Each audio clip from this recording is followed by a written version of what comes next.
ضمن سفر کره خود پرزیدنت جمهوری تاجیکستان محترم امامعلی رحمان به ولایت سوخت از جمله در شهر استرافشان نیز یکچند انشاءهای مهم بنیاد و به استفاده داده شد. از جمله در خیابان اسماعیلی سومان شهر استرافشان با اشتراک اساسگزار صلح و وحدت ملی پیشوای ملت پرزیدنت جمهوری تاجیکستان محترم امامعلی رحمان مرکز اینوواسیونی و استحصالی سوختیان افتتاح گردید. مرکز اینوواسیونی و استحصالی سوختیان در مساحت 387 متر مربع زمین از طرف صاحبکار محلی ظفر عمرов با خرج 2 میلیون سوم مبلغ بنیاد گردیده است. ساختمان انشاء سال 2015 آغاز گردیده از 3 آشیانه عبارت می باشد. در آشیانه یکم نقطه فروش کامپیوترهای معاصر، کامراهای مشاهده‌ای و مرکز آموزشی برنامه‌های کامپیوتری جای داده شده است. در اینجا 6 نفر با کار دائمی و معاش میانه از 1500 تا 1800 سوم تامین گردیدند.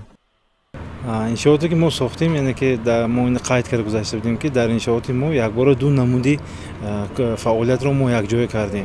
اگر نگاه کنیم هم استحصالات و هم اینوواسیون وقتی که درباره اینوواسیون گپ میزنیم ما بهترین اینوواسیون زیرترین اینوواسیون که در تمام عالم مشهور است و تو حتی و اینوواسیون که در آسیا میانه و قزاقستان نیست ما همین رو با گروه کاریمون در همین تاجیکستان تشکیل نمودیم که اینوواسیون یکی از اینوواسیون کارهای ما این چی کردن رکلامایی که برای کارخانه‌ها برای مثال مغازه‌ها رکلامای خود رو میکنن همین رو ما در آینه همین مقرری همین رو ما جاری کردیم که در آینه مقرری در میتواند که صاحبکار نمایش دهد مغازه خود رو نمایش دهد.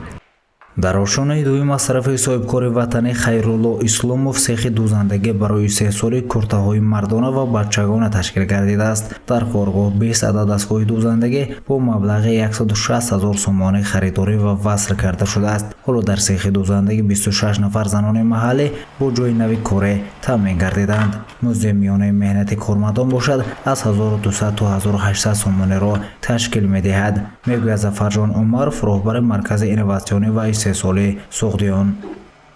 کازو که کارخانه ما نو تأسیس می باشد در اول ما از 1800 سوم مزد معاش دادیم و اگر کارمون پیش رود مثال در بازار جای خودمون یابیم اگر امید داریم که مزد معاش کارگران رو با زیادتر کنیم.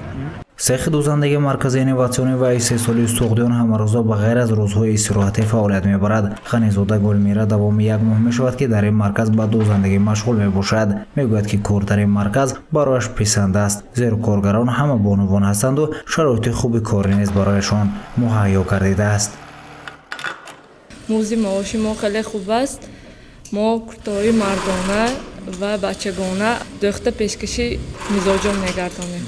اقتدار استحصال سیخ دوزندگی در یک ماه 2500 3000 عدد لباس‌های مردانه و بچگانه را تشکیل می‌دهد. راهبر مرکز میگوید که نرخ محصولات استحصال کننده آنها از بازار تقریباً 10-15 سوم ارزان و صفت بلند دارد. اکنون بازارهای کشور و محصولات‌های وطنی تامین می‌کند.